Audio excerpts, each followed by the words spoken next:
राम राम शेतकरी मित्रांनो, आपला मक्का आता बरोबर 43 दिवसाच्या होऊन गेलेला आहे. जे आपण SR कल्चरमध्ये काही थोडेफार रासायनिक तसं आपण आजपर्यंत 20 किलो दिलेलं आहे. बाकी आता जे 20-20-0-13 हे दिलं गेलेलं आहे. आता 10-26 बनवून ठेवलेलं आहे. सोमवारी सोडून देऊ त्याला. आजच्या कंडिशनमध्ये आपण याला एकूण 5 फवारण्या झालेल्या आहेत, घरगुती निविष्ठा सर्व काही.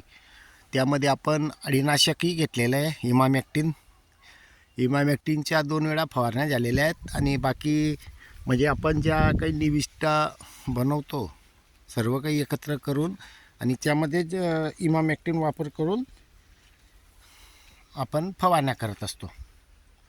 आता ही इमामॅक्टिन रासायनिक असून आपल्या याच्यात चालतं आहे, आपल्याला त्याचे चांगले रिझल्ट भेटतात. प्लस याच्यामध्ये आपण मीठ, इमामॅक्टिन आणि घरगुती निविष्ठा यांच्या फवारण्या झालेल्या आहेत 5. आता वाटत नाही मला शक्यतो फवारणी होईल बुवा असं, पण 1-2 दिवसात टाईम भेटल्यास फवारणी करायची एक साधी. कारण पानांद्वारे जे अन्नद्रव्य दिलं जातं त्याचे आपल्याला चांगले रिझल्ट भेटतात. आता रोगराई म्हणून मी शक्यतो फवारणी करतच नाही. पिकांचं उत्पन्न कसं वाढेल याच्यावर आपलं लक्ष असल्यामुळे आपण आता समजा फवारणी केली, पानाद्वारे जे काही अन्नद्रव्य तयार करतात त्याचा फायदा होतो. तर आता मुळ्यांचंही कधी बघितलं तुम्ही तर बघा, आता जमिनी मक्यापासून किती दूरपर्यंत वास्तविक पाहायला आपण इथे चालत असताना ओल्यावामध्ये सुद्धा जमीन कडक होते. तरी मुळ्या बघू शकताय तुम्ही किती आलेले असतात. विशेष म्हणजे थंडीचा टाईम असून सुद्धा भरपूर शेतकऱ्यांचं किंवा सगळ्यांचं म्हणणं आहे की मुळ्या वाढ होत नाही बुवा. पण शेतकरी मित्रांनो, नैसर्गिकरित्या जर तुमची जमीन सुपीक असेल तर मुळ्यांना काही एक प्रॉब्लेम येत नाही. आता जमीन कधी बघितले तर नुसता हातबी लावला तरी बघा कसं कोरले जाते. आणि याच्या मुळ्या कधी बघितल्या तर जिकडे ओलावा असेल तिकडे मुळ्या, आणि म्हणजे आपल्या याच्यातून तुटत राहतात. जमीन भुसभुशीत असल्यामुळे मुळ्या तुटतात. बघा कशा मुळ्या असतात तर. आणि जमीन खोल असल्यामुळे जितकी भुसभुशीत असेल तितक्या मुळ्या खोल जातात. तर शेतकरी मित्रांनो, जे काही आपण केमिकलमुक्त वापर करतोय त्याचा हा फायदा आहे. थोडंफार रासायनिक देऊन काही फरक पडत नाही. सर्व काही आपण कुजवण्याची प्रक्रिया सारखं सोडतो त्याचे हे फायदे आहेत. आता बघितलं तर आता 2 लाईन 3 लाईनच्याही आपण दाखवून देऊ 43 दिवसामध्ये कसं झालेलं आहे. तर आता हे 2 लाईन आहेत.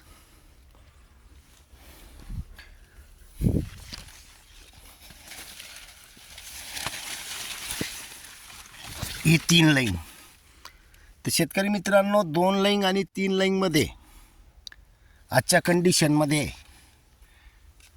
काही एक फरक वाटत नाही.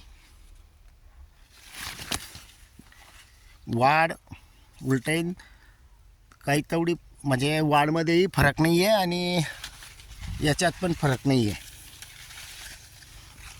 अजून थोडे दिवस थांबल्यावर आता तणनाशक मारलेलं होतं तर त्याच्यामुळे काय आहे, ह्या जो मुळ्या होत्या ह्या काही प्रमाणात जळाल्या होत्या.